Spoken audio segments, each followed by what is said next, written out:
Welcome to the Raw Food Health Empowerment Podcast, where we delve into the powerful benefits of a holistic, high raw vegan lifestyle for achieving optimal health, brain function, and overall well being. I'm your host, Samantha Salmon, certified integrative nutrition coach and brain health licensed trainer. And today we are talking about quick and easy 10-minute recipes to supercharge your brain and boost work performance. Now, before we go any further, I have a recipe book that is geared just towards this for folks who join my upcoming free training, Beat Insulin Resistance and Boost Your Energy. So when you sign up, there's lots of gifts I'm giving to folks who register, including quick and easy 10-minute recipes. There's specifically summer recipes for those of you who are busy professionals, you want to eat clean. Maybe you have inflammation in the body you're looking to reverse. You have insulin resistance that you're looking to reverse. And you're busy, you don't have much time. This recipe book is just for you. So we are solving that time crunch for you, right?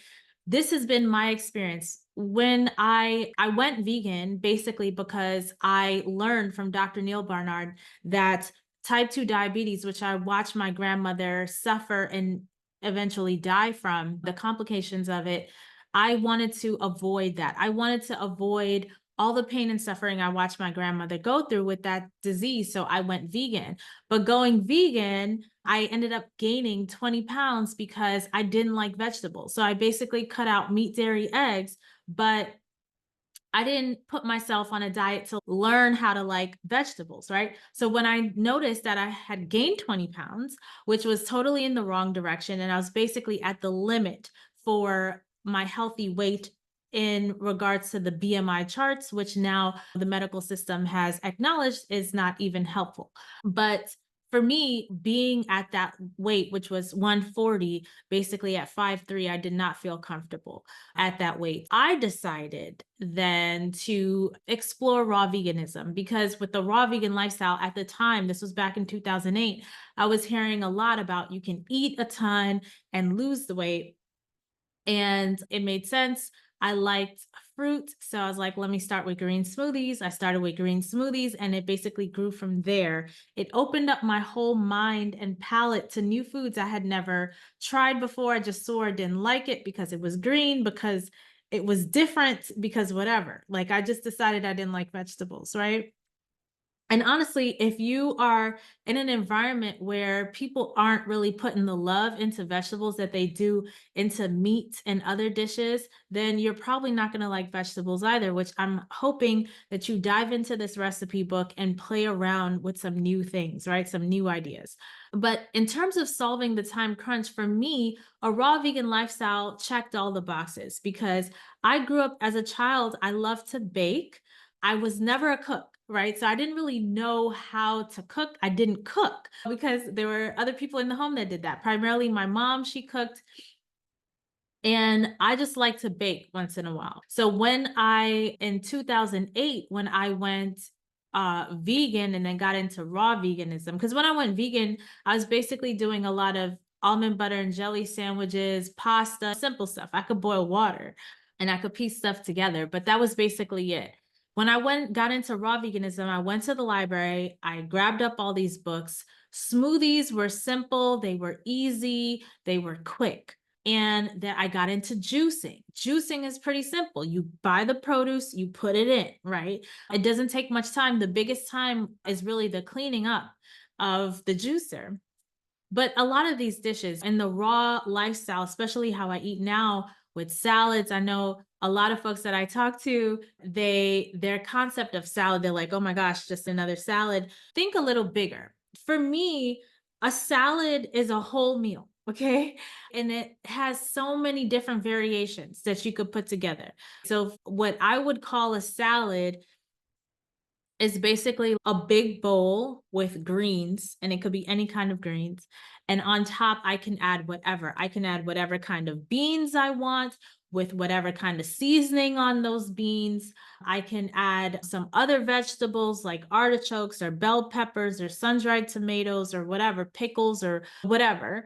I can add nuts or seeds for texture. I could even add some quinoa if I want, or whatever else, right? There's like a ton of stuff that you can add, and everything, you're rotating all the things, right? You rotate your vegetables, you rotate your fiber rich proteins, you rotate nut seeds and whatever else you're adding for texture, right?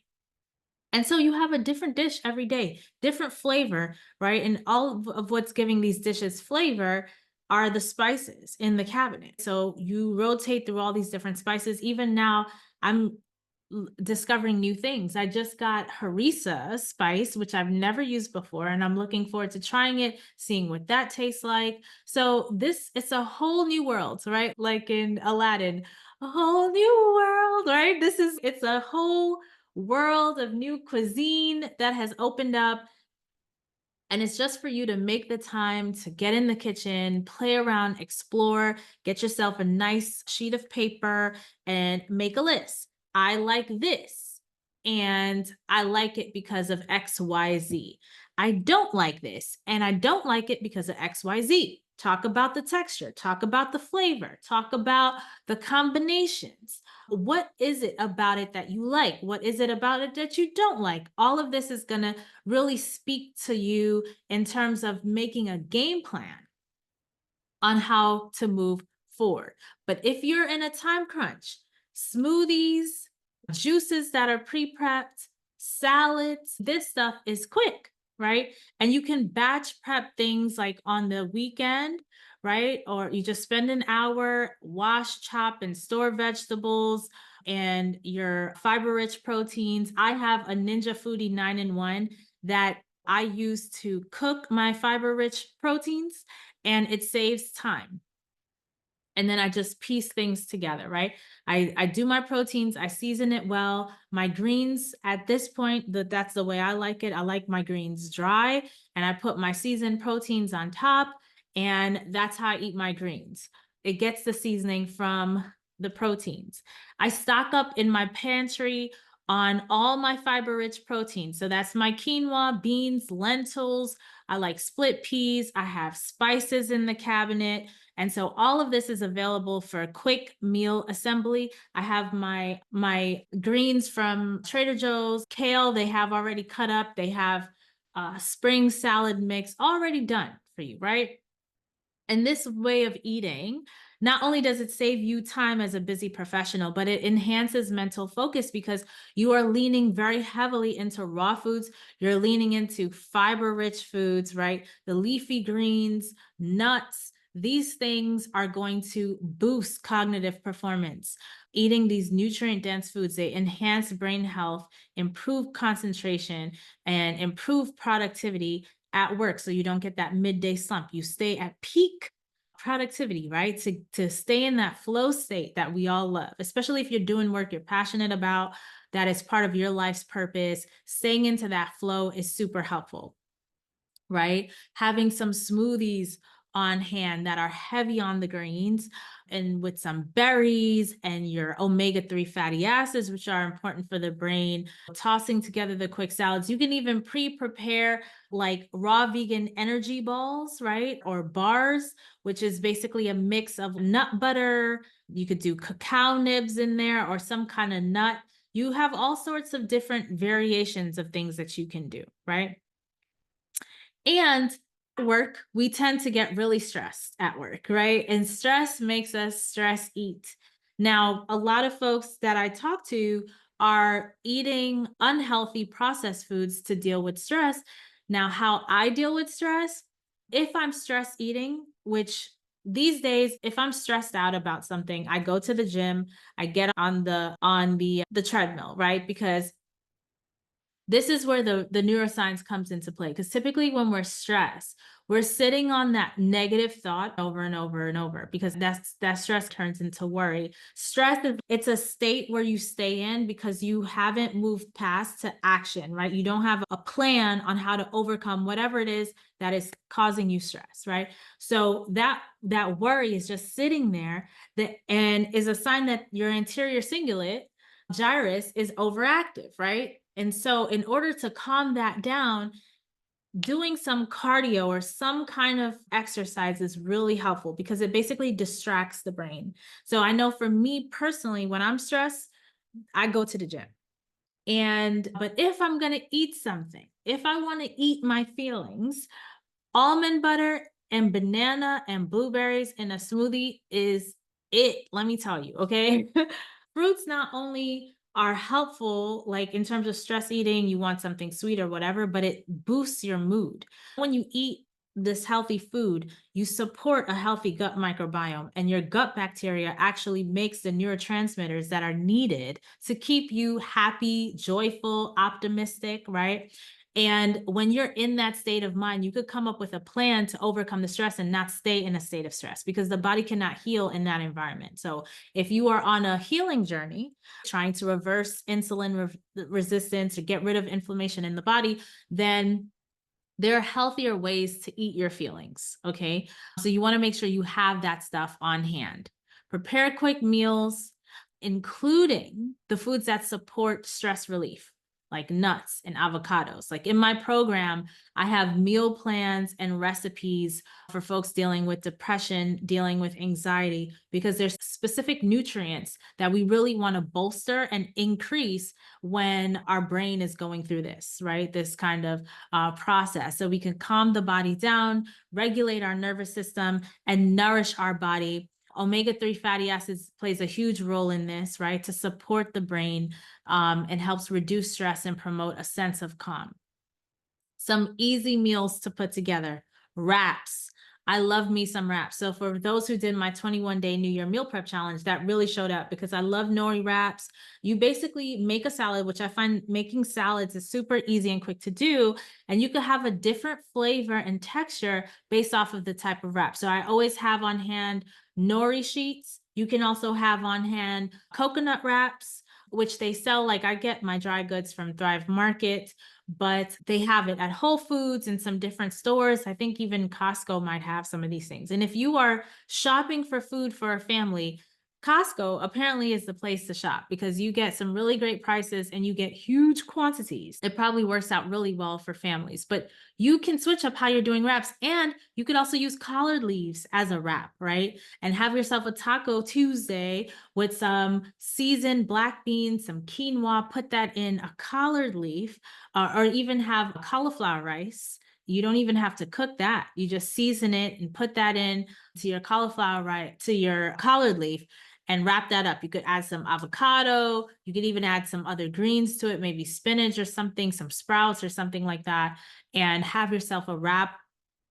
Whenever I want like a snack or something, maybe towards the end of the day, I like to mix almonds and raisins. You can also do some crushed pecans and some other dried fruits. I know folks who like cranberries and different dried fruits like this. Make yourself a healthy trail mix, right? Which is stress relieving because these nuts and these seeds are helpful for the brain, for helping us get the nutrients that we need so the brain is not in a stress state, right? The body's not in a stress state. We have the proper neurotransmitters to allow for calm, for peace, for happiness, for optimism. It's all coming from nutrients. So not all, but majority is coming from nutrients. Another big part is also physical activity because we want blood flow to the brain to help us in that. But eating this way to support our mood doesn't have to take a lot of time. It could be very quick and very easy. And that's what I'm highlighting for you here. Like you can boost your energy levels with food, and it doesn't have to take a ton of time, right? Foods like bananas and steel cut oats, for those of you who are eating oats, can be energizing depending on the quantity. I find like with oatmeal, if I eat to satisfaction, my frontal lobes drop. I'm not able to really focus. That's probably overeating on what my body can take. And it probably has something to do with folks who are in that spectrum of like how their body's metabolizing certain types of foods. So quantity makes the big difference here, right? A really small portion, I'm still able to function. But if I eat oatmeal to satisfaction, then I can't, right? So you really have to tune in on how your body is responding to the food, what's best for you at what time, at the best times of day to eat those types of food. So for a lot of folks, what I say in my training is something like oatmeal, you may want to have that as a dessert or dinner later in the day when you don't have to be in a state of flow. If you're going to have bananas in a smoothie, do a lot of greens in that smoothie. Just keep in mind, and not only a lot of greens, but make sure you have your omega-3 fatty acids in there, because you just want your brain working at peak performance at the top of the day. What else is quick and easy? You have coconut yogurt you can literally buy. You just want to be mindful of the sugar. And there's so many ways you can do coconut yogurt, because you can add things to it, like granola, different types of berries, right? We have even raspberries in season right now. There's a whole bunch of stuff you can do with that. And eating this way improves your overall health, right? So not only are we saving time, we're reducing inflammation in the body, but we are also eating in a way that reverses insulin resistance, that improves metabolic health. So it's all around beneficial. And the one thing I didn't even mention was mason jar salads, right? If you work in an office environment, you can put together a mason jar salad and just grab it and go, right? And basically a mason jar salad, you can go to the library. There's a book out there. It's literally called Mason Jar Salads, I think, where you put everything you would put in a salad in a mason jar so you can easily move around with it. There's some techniques to make sure it doesn't go bad quickly or doesn't feel too soggy in terms of the layering, like what you layer in first, second, third, and that type of thing. But this is really helpful for those who are really busy, on the go, want to eat clean, you want to get your body healthy, but you just don't have the time. This is how you do it. All right. So I hope this video has been helpful. Now it's time for you to actually sign up for my free training that I have coming up soon, called Beat Insulin Resistance and Increase Your Energy. And when you sign up, you're going to get a ton of gifts from me, some delicious recipes, including this latest recipe collection, the quick and easy 10-minute recipes. These take 10 minutes or less, and they're a variety. Some are 100% raw, some are more high raw with some cooked elements, right? My whole rule of thumb is cook what needs to be cooked, which tends to be the fiber-rich proteins, and don't cook what doesn't need to be cooked. In terms of proteins, your nuts and seeds, they don't need to be cooked. They definitely shouldn't be cooked. Definitely not your leafy greens, definitely not your fruits, right? And so why waste time cooking something that don't need to be cooked? You're only shortening your lifespan when you do that, and shortening your time right now, because who has time to be spending all that time in the kitchen, right? So anyway, I hope this video has been helpful. I hope you enjoy the recipes. When you download the recipes and you try the recipes, come back to this video and comment below. I want to hear from you how you enjoyed it, what you tried, what foods did you learn that you liked, what foods did you learn that you didn't like, and how will that instruct you moving forward in terms of being consistent with your healthy eating lifestyle. All right, take care, and I can't wait to see you in my upcoming training.